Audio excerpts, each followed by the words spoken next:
À presque une heure de la fin de l'épreuve, les salles d'examen se vident déjà. Les visages sont détendus. Après tout, ce n'est que de la philo.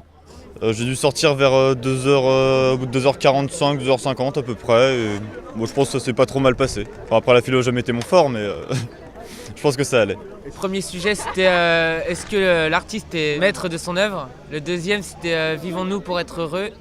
Et le troisième, c'était une explication de texte. Et c'était quoi ? Un texte de Descartes. J'ai pris l'explication de texte, un texte de Descartes.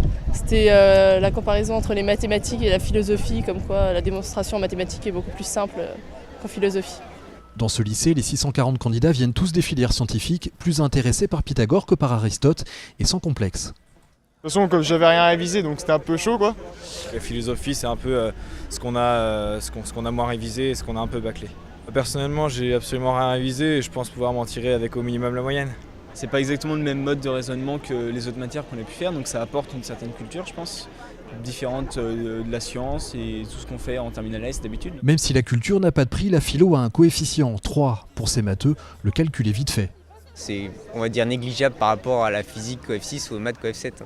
Je serais beaucoup plus stressé pour l'épreuve de demain que pour l'épreuve de ce matin.